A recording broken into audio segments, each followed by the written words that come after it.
teu cabeça, é o corpo, não é?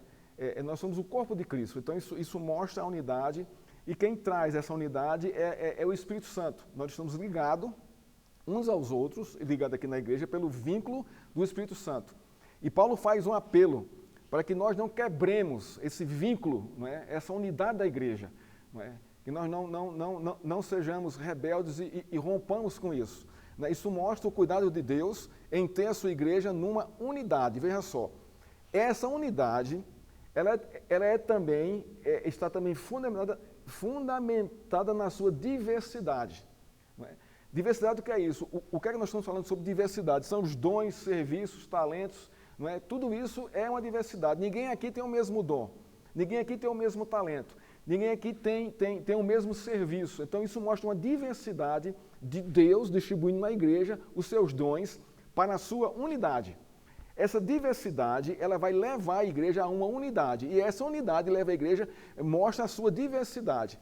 É uma coisa interessante isso, até um paradoxo. Não é? Como é que a diversidade ela provoca a unidade? No corpo de Cristo, isso é possível isso, através da ação do Espírito Santo de Deus em nossa vida. Então nós tratamos sobre isso, e nós fundamentamos a nossa aula passada, né, que foi uma introdução, não é? Já está ligado aqui já, né? Foi uma introdução, né? Isso que a gente já viu nos textos de 1 Coríntios capítulo 12, se você puder abrir sua Bíblia aí, só para a gente ter uma noção, né, do que a gente viu aqui. Né? Isso é tratado de uma forma muito densa, né, muito completa por Paulo na primeira igreja de Coríntios. Por quê? Porque era uma igreja altamente complexa e difícil. Era uma igreja cheia de facções. Não é? Então, esse é o ponto aqui de Paulo ministrar e exortar essa igreja a essa unidade dentro da sua diversidade. Não é? Ao que parece aqui, havia muitas facções, não é, em cima de alguns personagens da liderança. Paulo, Pedro, Apolo. Não é? Eu sou de Paulo, eu sou de Apolo, eu sou né, até o partido de Cristo existia nessa igreja aí. Então isso mostra que a igreja estava numa desunião. E dentro da sua diversidade, os dons estavam sendo mal aproveitados. Né? Mal aproveitados. Né? Os irmãos estavam dando mais ênfase àqueles dons do que a outros. Né? E Paulo diz, olha, a coisa não é assim, porque um é que dá os dons. Não é? E Deus dá um conforme Ele quer dar. Não é? Você não tem um dom porque merece. É porque Deus distribui conforme Ele quer distribuir. Então isso também provoca, né, isso mostra a relevância, né, da unidade da igreja. Que os dons, Paulo é muito claro, que os dons são para serviço na igreja. Não é? Esse é que é o fato, irmãos. Essa diversidade de dons, ela tem um objetivo central, que é a edificação, né, da igreja, dos irmãos. E Paulo fala aqui, um tem cura, outro tem profecia, outro é mestre, outro é pastor, o outro trabalha com misericórdia. E isso, na igreja, né, isso traz uma unidade da igreja. Né? Então nós vimos isso aqui no capítulo 12, quando Paulo fala sobre os dons espirituais. Ora, o verso 4, os dons são diversos, mas o Espírito é o mesmo. Ele focando aqui a unidade, ele sempre errando aqui a unidade. Ora, os dons são diversos, mas o Espírito é o mesmo. Então há uma unidade. Vem de um, a fonte é um só. Não é? Ele continua. E também a diversidade nos serviços. Mas o Senhor é o mesmo. Então, mais uma vez aqui, ele traz aqui a unidade. Não é? Há vários serviços na igreja. É verdade isso, irmãos. Não é? Os seus dons, seus talentos, você oferece à igreja aqui, não é? E há vários, mas quem dá a capacidade dos serviços, né, é o Senhor. Não é? Aí ele continua aqui no verso 6 aqui, há diversidade nas realizações, mas o mesmo Deus é quem opera tudo em todos. Então veja aqui, mais uma vez aqui, Paulo está focando aquilo que a unidade nessa diversidade. Isso aqui a gente viu no capítulo 12, né? Depois nós fomos para Efésios capítulo 4, né? Onde Paulo também, mais uma vez, né, fala sobre a questão aqui dos ministérios, não é? E dos dons. Mas é interessante, né, Ele fala aqui que a graça foi concedida, Efésios 4, 7, a graça foi concedida a cada um de nós, segundo a medida do dom de Cristo. Olha só, a graça foi concedida a cada um de nós, segundo a medida do dom de Cristo. Então, quem dá a graça é Cristo. Nós não merecemos isso aqui, ou nós não temos isso de nascença, não é? Aí o verso 11 aqui ele diz assim, ó, ele mesmo concedeu uns para, aqui falando aqui da liderança da igreja, um para apóstolos, outro para profetas, outro para evangelistas, outro para pastores e mestres, com vistas ao aperfeiçoamento dos santos para o desempenho do seu serviço para a edificação do corpo de Cristo. Está vendo, irmãos? Mais uma vez aqui a unidade aqui, e o objetivo e a função, não é, desses dons derramados sobre a igreja, presbíteros, diáconos e pastores. Não é, essa é a nossa responsabilidade. Não é? No nosso serviço prestado aqui a Cristo e à igreja dos irmãos, trazer esse aperfeiçoamento, não é, para o desempenho e para a edificação, não é, do corpo de Cristo, até que todos cheguemos à unidade da fé e do pleno conhecimento do Filho de Deus. Olha só qual o objetivo aqui, a unidade da fé. Então, esse trabalho do serviço dos irmãos, né, pelos seus dons, né, tem esse objetivo aqui, até que cheguemos à unidade da fé e do pleno conhecimento do Filho de Deus. Né, ao estado de pessoa madura à medida da estatura da plenitude de Cristo. Então, veja só que objetivo perfeito e divino aqui, quando Cristo fala aqui da unidade e da diversidade da igreja, né? O texto aqui de Efésios, ele é riquíssimo aqui, com relação à unidade da fé, né? Com relação ao conhecimento de Deus, com relação ao crescimento, da edificação do corpo de Cristo. Ele fala aqui a estatura da plenitude de Cristo, a maturidade cristã, para que nós não sejamos mais como crianças arrastadas pelas ondas e levados de um lado para outro por qualquer vento de doutrina, pela artimanha das pessoas e pela astúcia com que induzem ao erro. Olha só. Você quer maturidade cristã? É isso aqui, irmãos. Você vai ouvir um monte de coisa aí fora. Pode vir também um monte de coisa aqui dentro, de irmãos ainda imaturos. E você vai ouvir, você vai deglutir isso e vai confrontar com a Escritura. Não, isso aqui não condiz com a Escritura. Não foi assim que eu aprendi. A palavra de Deus diz isso. Então, essa é a sua maturidade. Não é? Isso está nas diversidades dos dons e dos serviços prestados a Deus. Os movimentos, resumo sintético, né, dos movimentos da igreja, né, quando ela surge, quando ela se organiza, não é? Isso mais a partir do nosso tempo, né, da nossa era, né? Nós temos aqui vários movimentos que foram trazidos pela teologia, por algumas doutrinas teológicas de algumas igrejas. O anabatismo, o movimento que não aceita o batismo de criança, né?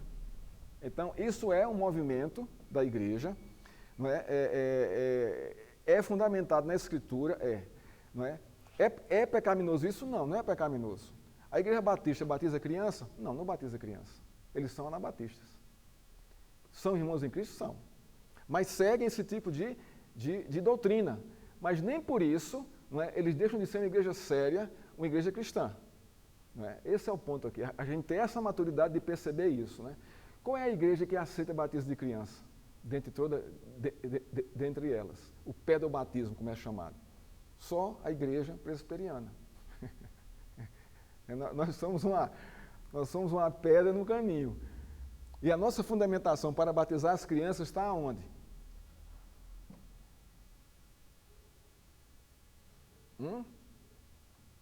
Onde é que está a nossa fundamentação bíblica para batizar as crianças? O batismo substitui o que do Velho Testamento? A circuncisão. Muito bem. Quando foi que Cristo foi circuncidado? Com que idade? Ao 7º? Ou foi ao 6º dia? Está lá em Mateus. Pesquisa aí para dar a resposta correta aí. Acho que foi ao 7º dia. Não é? Então, a circuncisão, ela substitui o batismo. Ora, se eu circuncido naquela época as crianças para testificar e testemunhar a aliança de Deus com ela, ou ela fazendo parte da aliança, por que eu vou deixar de batizar a criança quando o batismo substitui a circuncisão? Então, nós temos fundamentação bíblica para isso, né, muito clara, de batizar a sua criança, batizar seu filho. Não é? Ele faz parte da aliança por sua causa. Ele é seu descendente. Então, você pode fazer isso tranquilamente, sem qualquer medo, não é, sem qualquer restrição. Não é? O batismo, ele é de criança, ele é bíblico, fundamentado na tradição, não é, da circuncisão que foi substituída, né, pelo batismo nas águas, né, em nome do Pai, do Filho e do Espírito Santo.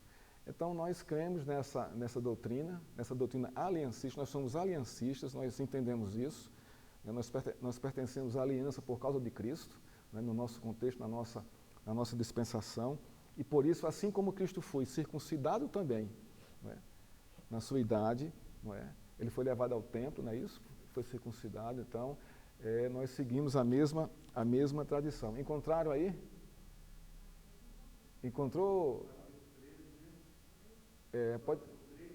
Pode ler aí, Moreira.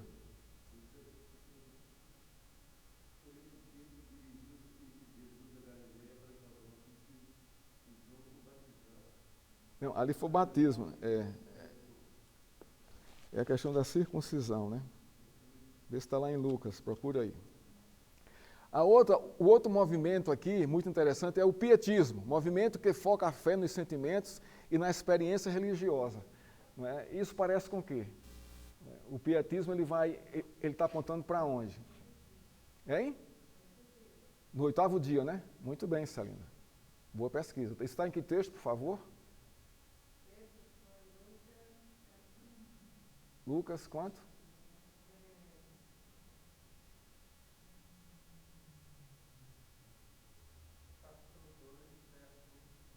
Capítulo 2, Lucas 2, verso 21, trata da seguinte resposta: com que idade que Jesus Cristo foi circuncidado? Ao 8º dia. Então, né, ele também foi batizado quando adulto, não é? Mas para cumprir ali a ordenança de Deus. Mas o fato é que a circuncisão ela é substituída pelo batismo do Novo Testamento, e nós seguimos essa tradição aliancista. O outro movimento é o pietismo, movimento que foca a fé nos sentimentos e na experiência religiosa. Né? E isso também é um movimento em nosso meio hoje. Quais são essas igrejas aí? Todas as igrejas pentecostais e neopentecostais.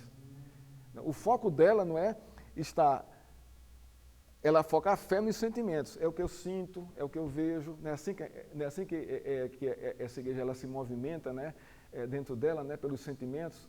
Não é? Eu tive uma visão, eu tive um sonho, eu estou sentindo isso. Não é? Então, esse é o pietismo. Né? Tem muitos irmãos em Cristo ali? Tem, irmãos. Tem pessoas sérias ali também. E nós não podemos também desconsiderar, dizer que é uma igreja que não é uma igreja cristã. Não. Tem muitas falhas, tem muitos erros? Tem. Não é? A gente sabe disso confrontando com a Escritura. Mas nós não podemos dizer que ali dentro da igreja, naquela comunhão, não existam pessoas salvas ali. Mas o pietismo é esse movimento que está ao nosso redor. As igrejas pentecostais e neopentecostais. Pois não.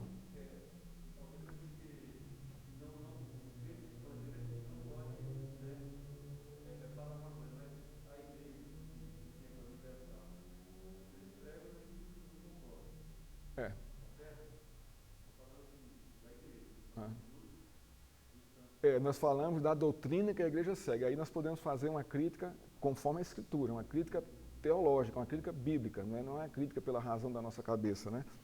Nós sabemos disso. A nossa crítica é uma crítica construtiva, confrontando a realidade da doutrina bíblica com a realidade da doutrina que eles aplicam aí. Mas nós não podemos apontar para os irmãos e dizer, olha, você não é crente. A gente não tem poder para isso. A gente não tem essa autoridade e esse discernimento e esse conhecimento do coração de cada um, porque tem pessoas sinceras aqui e todas essas outras que estão aí. Né? São sinceras a Deus aí. Exatamente, exatamente. Não é?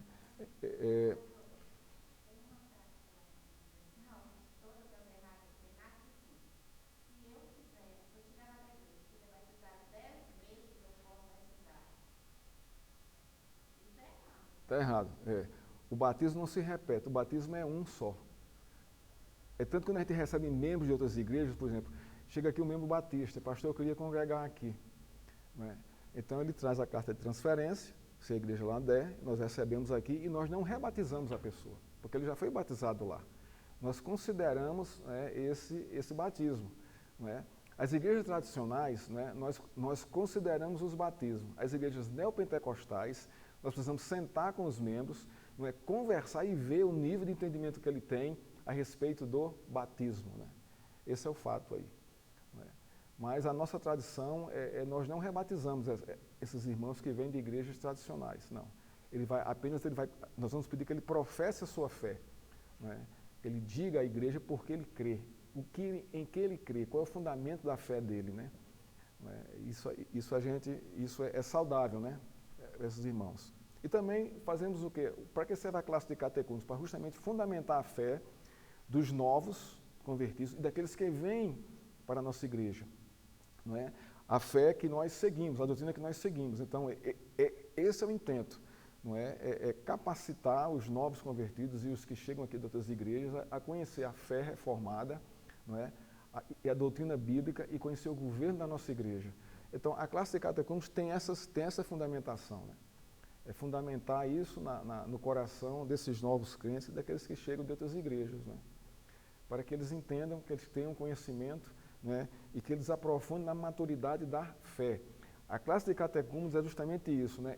É uma semente plantada para a maturidade dos novos e daqueles que chegam de outras igrejas. Maturidade na fé, no conhecimento de Deus, no conhecimento da doutrina e do governo da sua igreja. Não é? Isso é muito interessante. Nós temos que conhecer, irmãos, tudo isso e, além disso, conhecer o governo da igreja que você frequenta. Porque você é membro dela. É um membro voluntário. Ninguém está te obrigando a ficar aqui, mas você voluntariamente decidiu ser membro da igreja. Então, você precisa conhecer como é que a igreja funciona, a sua parte organizacional, né? A sua liderança, como é que funciona. Porque você vai se submeter a ela. Se for uma liderança que confronta a Escritura, saia da igreja, não fique. Não fique.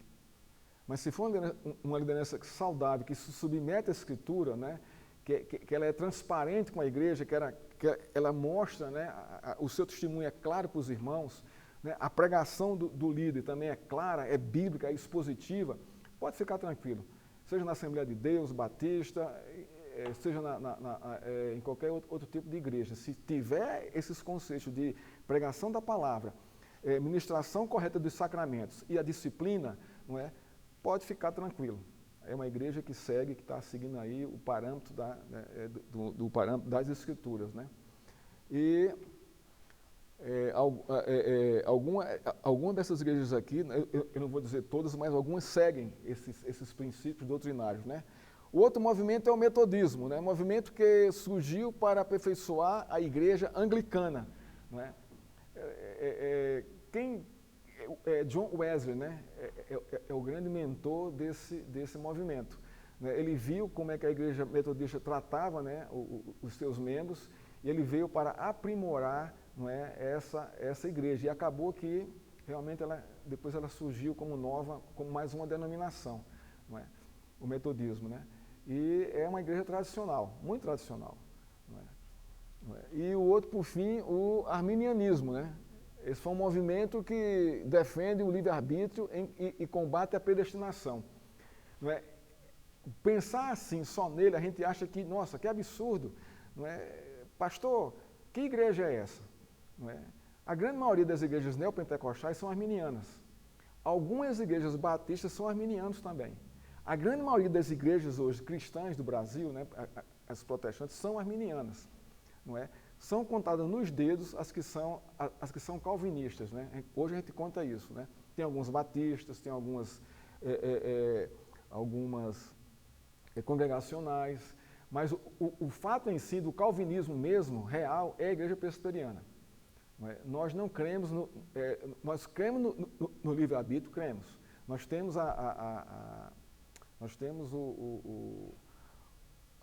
nós podemos decidir o carro que eu quero, a cor do carro que eu quero, a roupa que eu quero usar. Isso é o nosso livre-arbítrio. Ele está limitado a essas questões. Mas quanto à salvação, quanto à redenção, quanto à eleição, não há livre-arbítrio. Aí é predestinação. Vocês estão me entendendo? O foco do livre-arbítrio é que você decide se quer Cristo ou não. Não é verdade isso? Por isso que essas igrejas pietistas, anabatistas e metodistas fazem apelo. Porque elas creem que você pode decidir por Cristo. Isso é o seu livre-arbítrio. Nós não acreditamos nisso. Nós cremos que a salvação ela é monergística, isso é uma ação de Deus para o homem, não o inverso. Quando você escuta o Evangelho e já se quebranta a ele, é porque Deus já entrou em seu coração e já fez a obra. Quando você disse sim para Jesus Cristo, é porque Deus já o trouxe, já o elegeu, né, para isso. Nós cremos assim.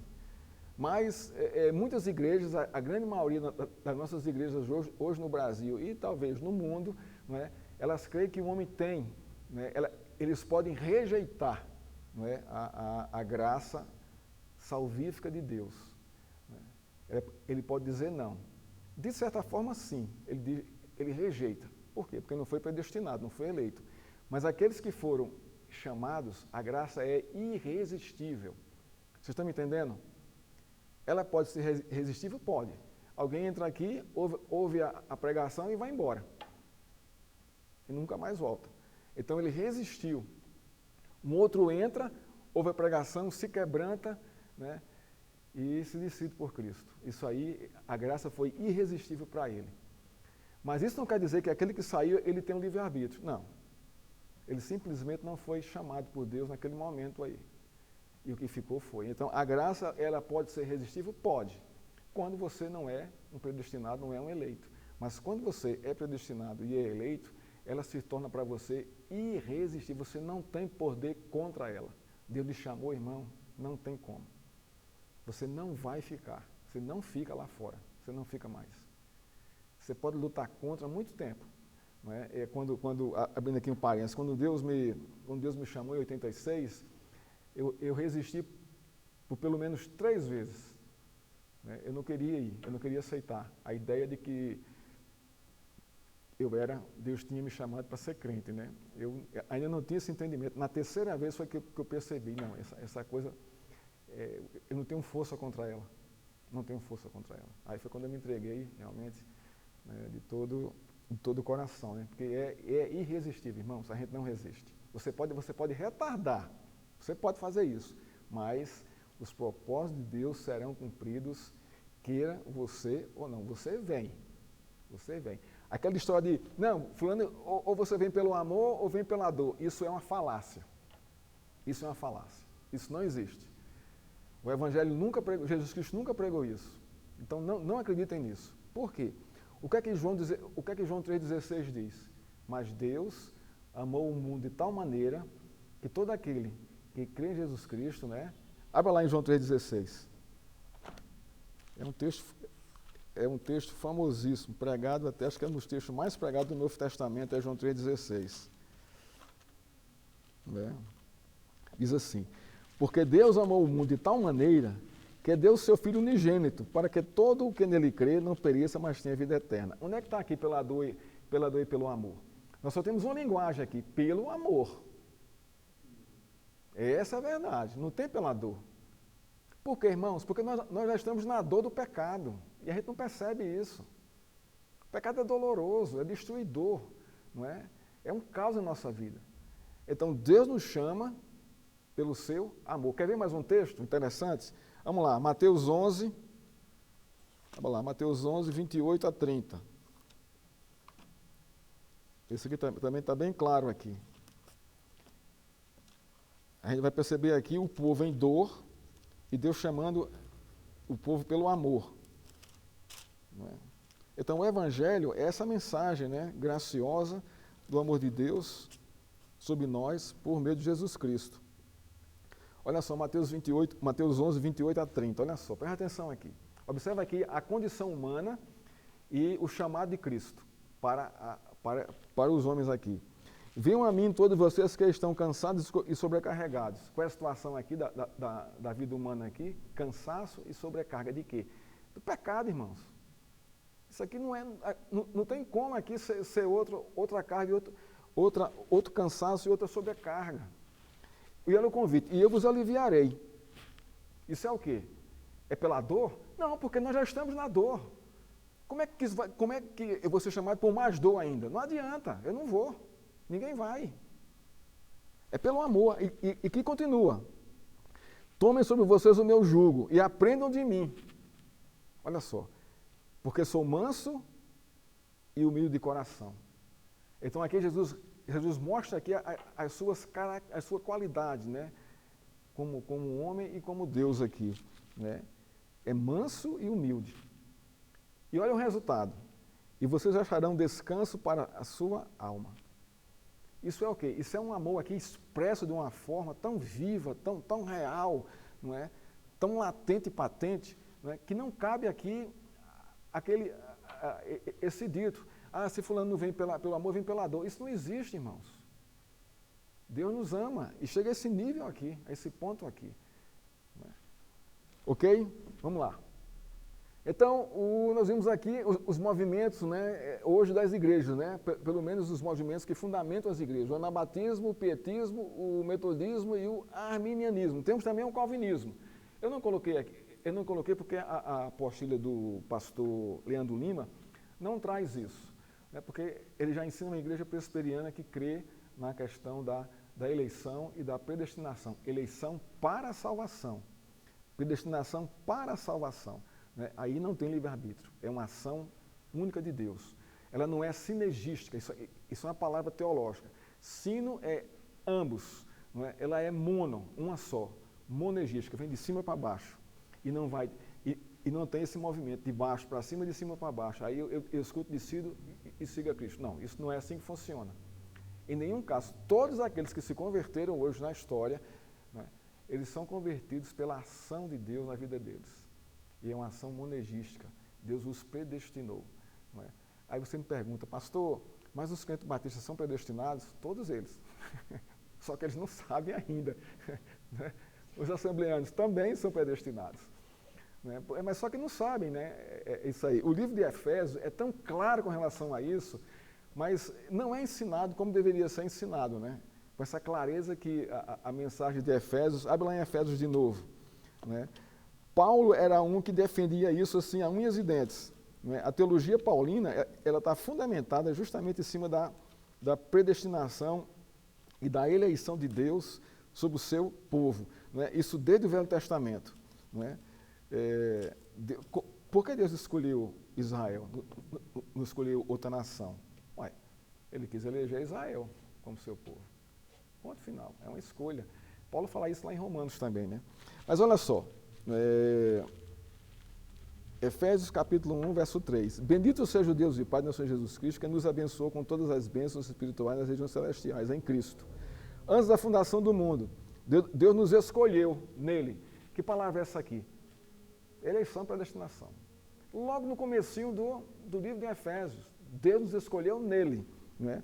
Para sermos santos e repreensíveis diante dele. Em amor nos predestinou para ele, está vendo? Ele repete aqui de novo, escolha predestinação. E aí o livro de Efésios vai tratar disso assim com muita clareza, né? A questão da escolha, predestinação e eleição, que são palavras aqui, no contexto aqui, sinônimas. Não é isso? Ok, vamos lá, vamos continuar aqui a nossa aula. A igreja protestante, né? Nós temos aqui algumas informações. Nasce como instituição internacional. O que isso significa? Nasceu em todo o mundo. É uma igreja internacional. Ela está em todos os lugares desse planeta, em todas as 4 regiões do mundo, né? América do Sul, América do Norte, Ásia, Oceania e Ásia, né? São as 5 regiões. Né? Existem igrejas aí, então é uma igreja internacional por ser fundada, né, nesses países, né? Então nós temos aqui alguns dados aqui. Lutero na Alemanha, Calvino e Zwingli na Suíça, Inglaterra invadida pelo movimento da Reforma. Então a gente começa a ver, não é, essa expansão da igreja nessas nações, não é, por esses homens, Lutero, Calvino, Zwingli, não é, e na Inglaterra pelo movimento da Reforma. Né? Então isso mostra a sua internacionalidade. Né? Ela não ficou restrita a Jerusalém. Né? Ela não ficou restrita lá aos 12 apóstolos. Abra lá em Atos 1:8. Né? Nós vamos ver isso aqui muito claramente, entender isso aí, essa internacionalização da igreja, né? Que é uma coisa que está exposta lá no livro de Atos, capítulo 1, verso 8. Não é? Então, Atos 1:8. Aonde você for, né, nesse mundo e entrar numa igreja protestante, né, ali estão seus irmãos, ali está a igreja de Cristo, e é uma igreja internacional para você. Não é? Atos 1:8, que diz o texto. Mas vocês receberão poder ao descer sobre vocês o Espírito Santo, serão minhas testemunhas tanto em Jerusalém, como em toda a Judéia, Samaria e até os confins da terra. Está vendo aqui? Ó? Isso aqui é a expansão da igreja internacionalmente, pelo testemunho da fé. E assim foi, assim se cumpriu, assim está se cumprindo na história. Não é? Pela ação do mover de Cristo. Né? Vamos mais. Surgem os movimentos anabatistas, pietistas, metodistas, isso aqui a gente já viu. Dias atuais surgem várias denominações, né, em cima dessas linhas aí, né, os anabatistas, pietistas, metodistas, arminianos e calvinistas. Né, basicamente, esses são os 4 movimentos que fundamentam as igrejas que existem hoje em seus perfis doutrinários. Né. Hoje também nós temos as igrejas liberais, não é, que em nosso contexto hoje, né, o liberalismo teológico, né, é uma coisa que foge ao nosso contexto, foge às escrituras, mas existe, né, existe. E essa igreja existe hoje também em boa parte do mundo, existe também aqui no Brasil, os liberais. Né, são ainda camuflados, né, são muito sutis, mas existem, mas alguns são expostos. Né. Nós temos uma igreja presbiteriana lá na Afonso Pena, né, que é dirigida por um pastor homossexual, mas tem o nome de Igreja Presbiteriana Metropolitana, igual a do pastor Cleômenes, e são totalmente liberais, né? E nós temos várias igrejas também com isso. Uma das características do liberalismo teológico é a ordenação de pastoras. Né? Isso não é bíblico. Isso mostra uma tendência ao liberalismo. Não é? Diáconas, presbíteras, não é? Isso também é uma tendência ao liberalismo teológico. Sutil, mas está indo. Após isso vem a questão da manipulação da doutrina. Não é? Nós temos pastores hoje no Brasil que são reconhecidos, né, que são declarados assim totalmente liberais. Né? Ricardo Gondim, René Kivitz, que é um famoso pastor batista, mas ele já lançou teses teológicas de que Deus não prevê o futuro, que Deus não controla o futuro. Não é? Isso que a Bíblia precisa ser reescrita, que ela está muito mal, ela está muito atrasada em seu contexto. Então isso mostra essa tendência liberal dentro da nossa... E muita gente segue esses homens, pela facilidade, não é, que o liberalismo traz, não é, para a nossa vida. Por exemplo, pecado não existe. Então isso é tendência do liberalismo. Não é? Pastores homossexuais. Isso está mostrando o quê? Que não há convicção nenhuma de pecado aí. E isso é real, irmãos, nos nossos dias. Não é? Pois não, Moreira? Algumas escrituras, elas querem irrestrito, eles falam. Então, Não estão essas escrituras, essa é a verdade. Essas linhas modernas, né, desse modernismo teológico liberal, eles torcem completamente a teologia. Eles distorcem completamente a escritura, interpretam de uma forma assim, muito violenta, muito violenta. Não é? E tem pastores liberais sérios que realmente você fica assim, gente. Eu estava escutando um pastor americano, ele defendendo a teologia eu esqueço aqui, que dizia o seguinte, que o livro de Gênesis, não é, principalmente os 3 primeiros capítulos ali, é lenda e mito. E isso pastores americanos sérios defendendo isso. Agora, a maneira que ele defende isso acaba te convencendo se você não tiver uma fundamentação correta e concreta das escrituras. Você acaba indo na onda. Porque é tão bem feito, né, a defesa da tese deles, né, com fundamentação bíblica, com fundamentação histórica, não é, que você acaba entrando na onda, né? Acaba entrando na onda. O Augusto Nicodemos, ele dá um testemunho dele, quando ele estava concluindo o doutorado dele na Holanda, né, ele fala que ele foi obrigado a ler alguns teólogos liberais. E ele começou a ler esses teólogos liberais. Quando ele concluiu a leitura, ele disse assim, eu não sou mais crente. Eu não sou mais crente. De tanto conteúdo, da forma que é escrito, que é definido, tão séria. Ele disse que ligou para um pastor dele lá, um mentor dele lá nos Estados Unidos, né, dizendo da crise dele. Olha, eu estou nessa crise aqui, porque eu li esses homens aqui. Aí o pastor lá disse, não, agora leia esse. Então, esses que o pastor americano mandou ele ler, combatiam esses teólogos liberais, né? Então, irmãos, isso é real em nossos dias. E nós devemos ter muito cuidado com isso. Nós sermos firmes na simplicidade da nossa fé e na confiança na palavra de Deus, como palavra absoluta, regra de fé e prática. Isso é tratado dentro da igreja. Não é? Vamos lá. Datas atuais, surgem várias denominações. A pergunta é, por que tantas denominações? Né? Ficou ali abaixo, ali não deu para pegar aí, né? Por que tantas denominações? Né? Essa é uma pergunta que a gente tem uma ideia mais ou menos de como isso funciona, né? Mas muitos descrentes, inclusive esse é um ataque da igreja dos católicos, porque tantas denominações. Não é? E a pergunta é, por que tantas denominações? Não é? Essa é a questão, né? Por que vocês acham que tem tantas denominações? Não é? Então nós vamos tentar responder isso aqui. Não é? Efésios, né? Efésios aqui foi aquele texto, o texto que a gente leu, né? Falando sobre a questão da igreja, né? E Paulo vai dizer justamente isso aqui, ó. Há uma só igreja, há um só corpo, há um só Espírito, há uma só esperança, há uma só fé, há um só Senhor, há um só batismo, há um só Deus. Há uma só igreja porque há somente um Pai, um Filho e um Espírito Santo. Então, vocês estão entendendo a resposta porque há tanta denominação? Está aqui, nesse texto aqui, nesse contexto aqui.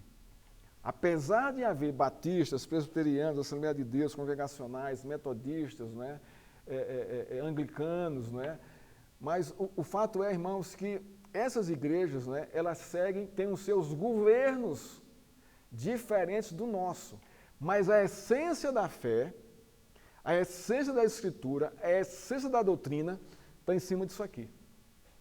Há um só Espírito, há uma só igreja, é uma igreja, apesar de ter nomes diferentes, mas o conteúdo doutrinário básico é o mesmo. Se você chegar aqui na Assembleia de Deus e for assistir um culto lá, as pessoas vão lhe receber. Porque você é salvo em Cristo. Você talvez não concorde com o governo da igreja, talvez você não concorde com algumas posições doutrinárias, mas com a base que faz a comunhão, vocês vão concordar junto. Você crê em Cristo? Creio. Você crê que Jesus te salvou? Me salvou. Isso eu creio. Então, há uma só igreja. Essa igreja aí é essa igreja que crê na doutrina, que crê em Cristo, não é? Há um só corpo, há o corpo de Cristo, é um corpo só. As denominações, isso tudo vai cair. Porque as denominações, elas apontam para a igreja visível. Mas o fato é que Deus olha para a igreja invisível. Nós vamos tratar disso aqui daqui a pouco. Né? Nós temos a igreja visível e militante, e temos a igreja invisível e triunfante. E ambas, elas testemunham, não é, a graça e o evangelho de Jesus Cristo. Não é? Há um só Espírito. Não é verdade? Ou não? O Espírito que atua lá na Assembleia de Deus é diferente do que atua aqui na Presbiteriana? Não, irmãos, é o mesmo. É diferente do que atua nos batistas? Não é o mesmo. É o mesmo Espírito. O mesmo Espírito Santo.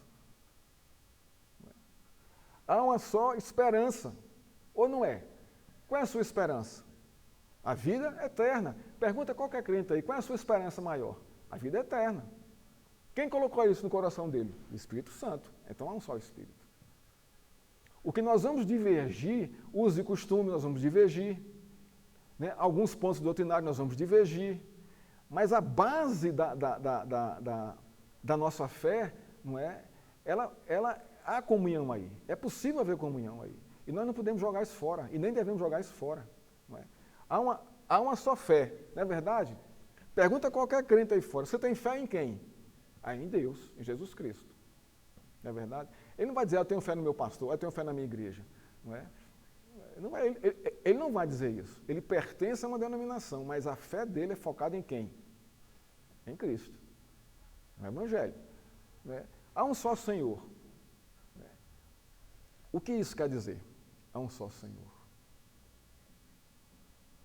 É uma boa pergunta, né? Como é que você interpreta isso? Como é que você entende isso? Há um só Senhor. Podem falar. Qual é a visão que você tem disso aí?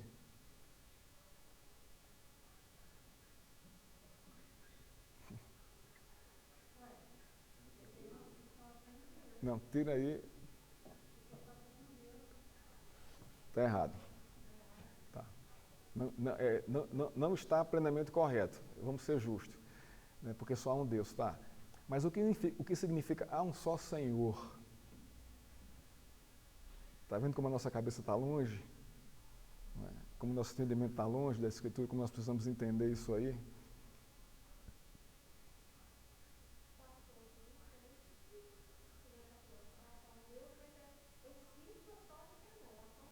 Está chegando.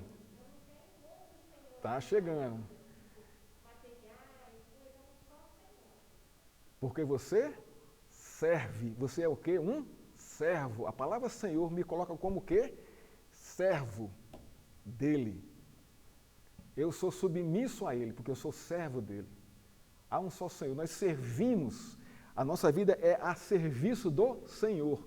Então, ele está sobre mim. Ele que comanda, que governa a minha vida, em todos os aspectos. Esse é o significado correto de que há um só Senhor. Quando eu me ponho como submisso à sua palavra.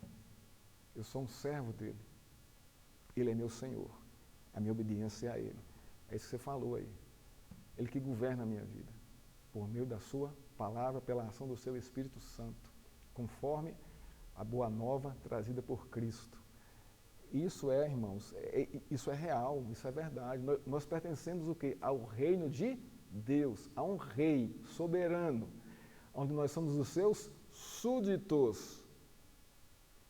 Somos os seus súditos pela graça e por sua misericórdia em Cristo Jesus. Ele é o nosso Senhor.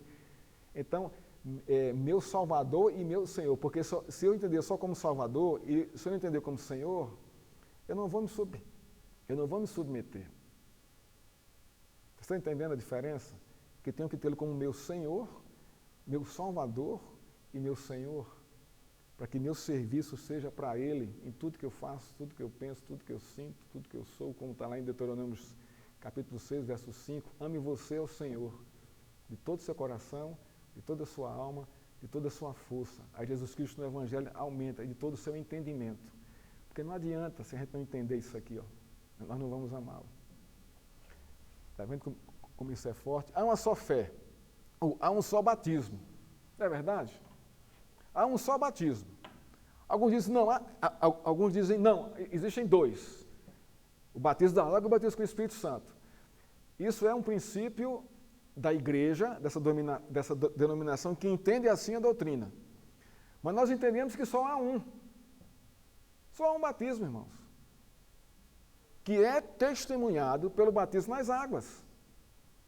Que não tem como você ser batizado nas águas se você não foi antes batizado pelo Espírito Santo. Não tem como. É uma ação imediata, inerente à nossa conversão.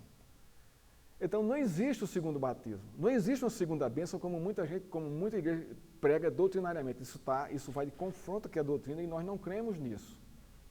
Mas isso não é empecilho para nós não termos comunhão com esses irmãos. Eles crendo assim. Há um só batismo. Em nome de quem? Do Pai, do Filho e do Espírito Santo. Aonde você for, nas igrejas protestantes do mundo inteiro, se prega, as fiéis, reais e reformadas, elas vão trazer essa aplicação, em nome do Pai, do Filho e do Espírito Santo. Aí você pergunta, mas pastor, qual é o correto? Por aspersão ou por imersão? Né?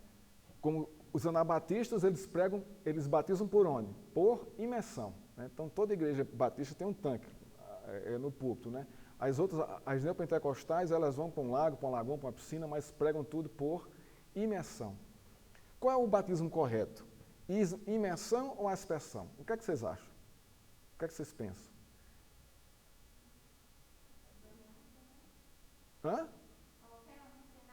Muito bem, boa resposta. O elemento do batismo principal é a água, não é o modo. Hein? É. O quê? Tá. Você vai cuspir na sua mãe e botar na cabeça do cara. Você vai usar a saliva, né? Que tem água ali. Né? Se puder salivar, né? Se não, então, mas dentro do contexto ali, né, a gente sabe que as situações né, elas exigem uma atitude diferenciada, né, dependendo da situação. Né? Se você está no deserto, né, não tem um pingo d'água lá, e você caminhando com alguém no deserto, ele se converte, né? Se você não tiver saliva, você vai pôr a mão em cima e vai orar e vai batizá-lo, né? As circunstâncias estão exigindo isso, né? É como os enfermos, né? Que estão no leito de hospital, né? Você não pode batizar ali com água. Como é que você faz? Por efusão, o vapor. É aceito, porque acaba pegando na pele e se transformando em gotas de água, né? Então, mas o elemento básico, muito bem colocado, Jane, é a água. Não importa se você está mergulhando, se você está derramando sobre. Por que nós seguimos a aspersão? É uma boa pergunta também. Por que a Igreja Presbiteriana batiza por aspersão e não por imersão? Qual é a nossa fundamentação bíblica para isso? Está lá no Velho Testamento. Pois não, Tiago?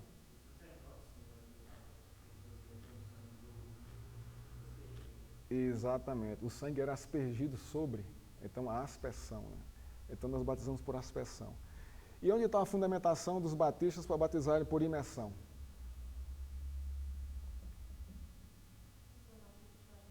Hein? Eles têm uma tese histórica, né? Porque os crentes eram afogados, né? Quando era uma perseguição, eram afogados na água, morriam afogados. E a outra é o batismo de Cristo, né? Que eles acreditam que Cristo foi batizado por imersão.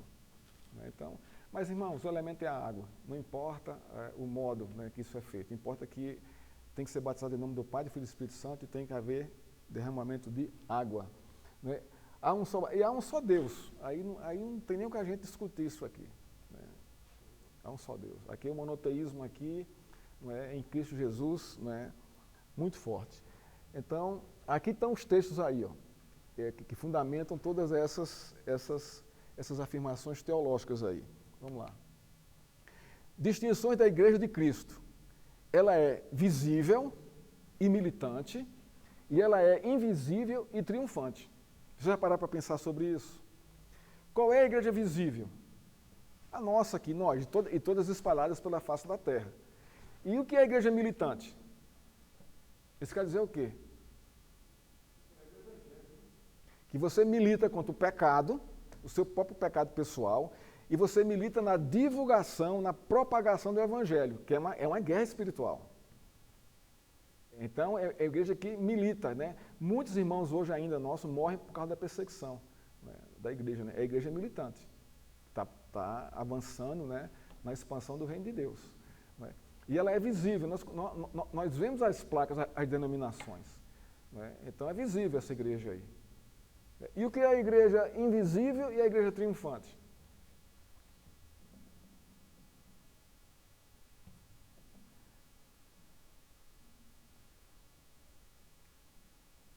É a igreja que Deus olha, que Deus tem aos seus olhos. Nem todos que estão na igreja são crentes. Não é verdade isso? Mas você sabe quem são? Não. São simpatizantes, são tendenciosos ao Evangelho, né? Vêm aqui para cumprir tabela, né? Para pagar promessa, para pagar alguma coisa, mas que realmente não foram tocados pelo Espírito Santo, não foram eleitos pelo Senhor, mas estão aqui dentro. E a gente não sabe quem é. Só quem sabe é Cristo. Essa é a igreja invisível, e é essa que vai subir. E por que ela é triunfante?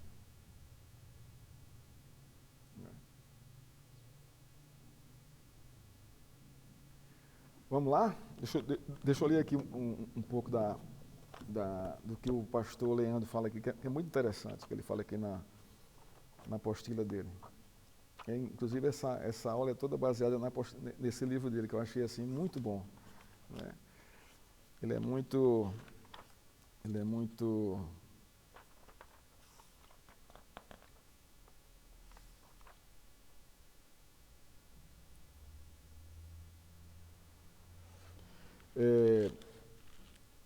ele diz assim: a Igreja de Cristo é ao mesmo tempo visível e invisível.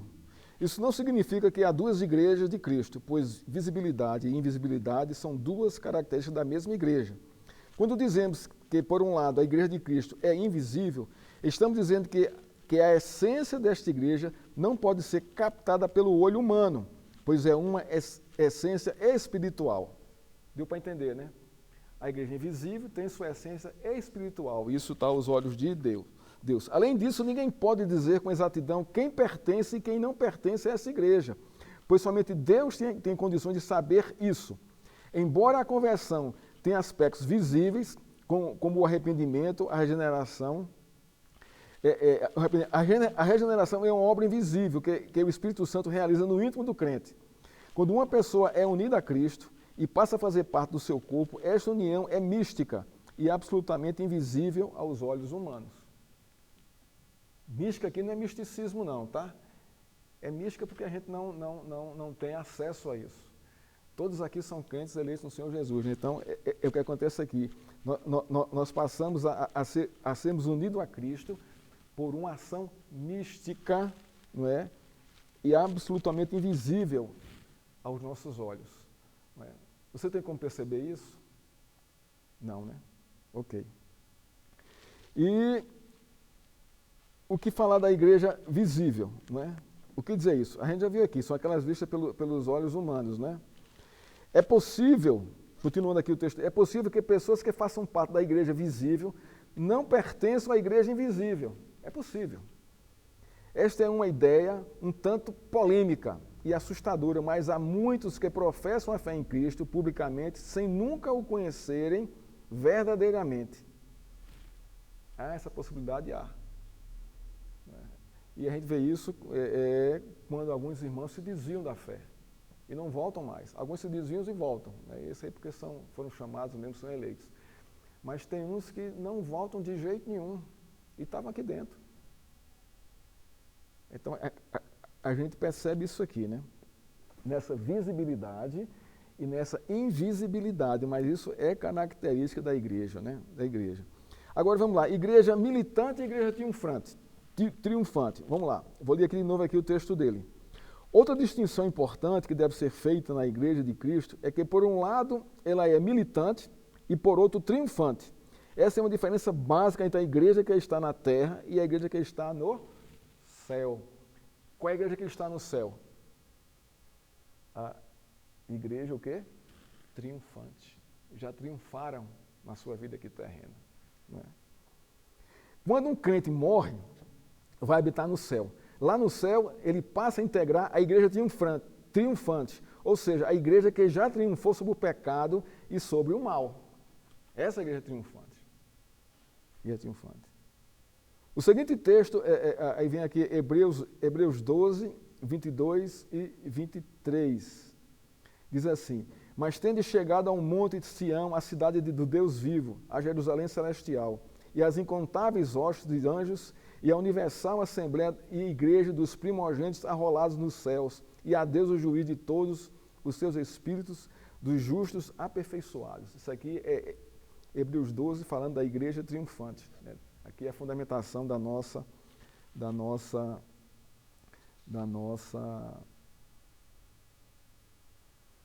tese sobre a igreja, a tese do pastor Leandro aqui, nós concordamos com ela sobre a igreja triunfante. E a igreja militante? É aquela que está, não é, militando aqui na terra com os santos. Né? Estamos aí nessa luta aí. Não é? E as armas da igreja militante, né, nessa luta são basicamente 3. A pregação da palavra de Deus, o testemunho da fé e a oração. Então, essas são as nossas armas. Está lá também, lá no livro de Efésios, né? Efésios 6 fala sobre isso, né? A armadura do crente, né? Não é? Então, nós temos essas características aqui da Igreja de Cristo. Ela é visível e militante, é a nossa igreja aqui, e é invisível e triunfante. Não é? Triunfante é quando os crentes que já morreram, subiram, estão lá em cima com o Senhor, eles já triunfaram da fé. Não é? E a igreja invisível é aquela que nós não vemos, mas está aos olhos de Deus. Alguma dúvida aqui, irmãos? Nessa questão aqui, da igreja aqui? Alguma dúvida? Nenhuma? Então vamos... Que horas são? Então vamos terminar aqui, né? São 11 horas já. Nós começamos 9h30. Né? Vamos parar aqui na unidade e diversidade, né? Então nós vamos tratar disso aqui na semana que vem, né? Então já concluindo a nossa aula aqui.